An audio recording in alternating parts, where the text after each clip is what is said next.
रात के लगभग 12:30 का समय हो रहा था।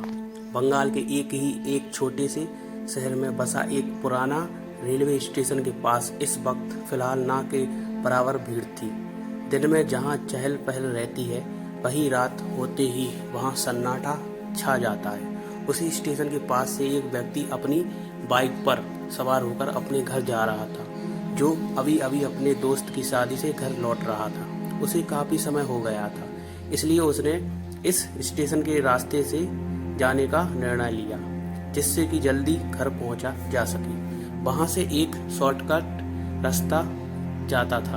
अभी वह स्टेशन के करीब पहुंचा ही होगा, एक सफ़ेद धोती और काला कुर्ता पहना हुआ एक करीब 55 वर्ष का एक आदमी उसे हाथ हिलाते हुए दिखा।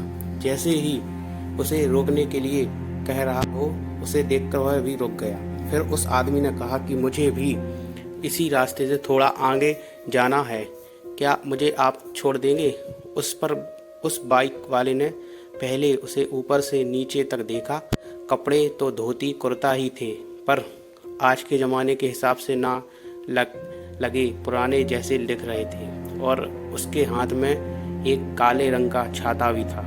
कुछ देर सोचने के बाद उसने उसे बैठने के लिए कहा, हाँ, और अपनी बाइक पर बिठा लिया। वैसे वह बाइक वाला एक बात से हैरान था कि यह अभी इतनी गर्मी का समय है और उस आदमी के हाथ में छाता था।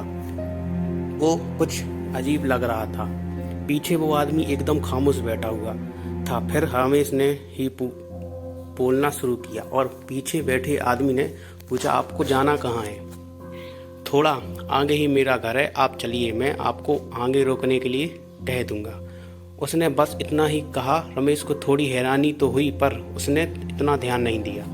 रास्ते भर दोनों के बीच थोड़ी बहुत बातचीत हुई। रमेश को बड़ा अजीब लग रहा था कि वह जितना पूछ रहा था, वो आदमी उतनी ही बात का जवाब दे रहा था। रमेश को उसके पहने हुए कपड़े भी काफ़ी अजीब लग रहे थे, जैसे कि वह आज के ज़माने के ना होकर कोई पुराने ज़माने की हो। दिख तो समान सी दिखती धोती कुर्ता ही थी, लेकिन थोड़े पुराने ज़माने जैसी लग रही थी। काफ़ी देर उसे बाइक चलाते हुए हो गया था और पीछे बैठा हुआ आदमी अभी भी खामोश था। उसने कुछ कहा ही नहीं था कि उसे कहाँ जाना है। तब रमेश को लगा कि उसे पूछ लेना चाहिए। फिर अचानक से उसका इस बात पर ध्यान गया कि उसे पीछे काफ़ी हल्का सा महसूस हो रहा था, जैसे कि कोई पीछे बैठा ही ना हो। जब उसने पीछे मुड़कर देखा तो पाया कि उसके पीछे कोई काला धुआं सा था, जहां वो आदमी बैठा था।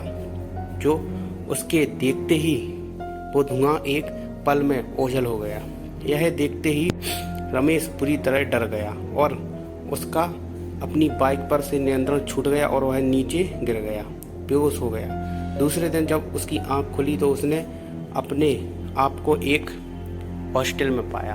उसे वहां बताया गया कि वह रास्ते में कल रात को बेहोश मिला था, तो उसे कुछ लोग यहां लेकर आए। उसके बाद रमेश ने अपने साथ हुई घटना उन सबको बताई, तो वो सब हैरान और डर गए। दोनों भाव मिश्रित हुए कि ये रमेश को देख रहे थे। उन्हें ऐसा देखते हुए रमेश ने उनसे कहा कि क्या हुआ? तब उनमें से एक ने कहा, तुम किस्मत वाले थे जो बच गए, वरना कोई उसे देखने के बाद कई लोगों की मौत हो चुकी है। तुम्हें जो आदमी दिखा वो कई बार आधी रात के समय नज़र आता है और वह सभी से लिफ्ट मांगता है। अगर उसे कोई लिफ्ट ना दे और आगे बढ़ जाए तो वह उनकी गाड़ी के पीछे पीछे भागता है और ज़ोर ज़ोर से चिल्लाता है, जिस वजह से सामने वाले का गाड़ी पर से नियंत्रण छूट जाता है और उसकी गाड़ी का एक्सीडेंट हो जाता है। तुमने शायद उसे लिफ्ट दी थी, इसलिए उसने शायद तुम्हें छोड़ दिया, क्योंकि उसकी मौत भी इसी वजह से हुई थी। उसके बारे में लोग ऐसा बताते हैं कि उस दिन वो किसी गांव से आया था, पर बारिश की वजह से और रात हो जाने से उसे कोई न जाने का पर्याप्त नहीं मिल रहा था।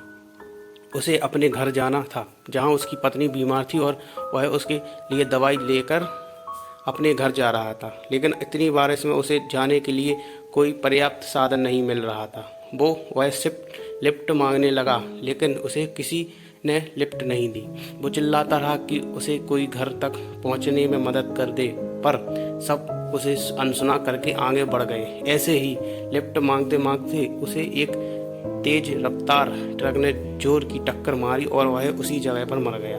यह घटना करीब 40 साल पहले की है और तभी से उस आदमी की आत्मा अक्सर वहां देखी जाती है, उसी पुराने रेलवे स्टेशन के पास।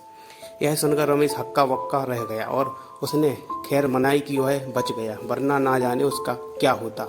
रात का समय था और उसी पुराने रेलवे स्टेशन के बाहर हाथ में काला छाता लिए, सफ़ेद धोती और काला कुर्ता पहने वह अधेड़ उम्र का आदमी एक बार फिर किसी से लिफ्ट के लिए मदद मांग रहा था। आगे और भी कहानी आती रहेंगी समय समय पर, जिनमें ज़्यादातर काल्पनिक और कुछ सच्ची घटनाओं पर आधारित होगी। कहानियाँ 1 मिनट या शॉर्ट स्टोरी दोनों के रूप में प्रकाशित होती रहेंगी। Thank you.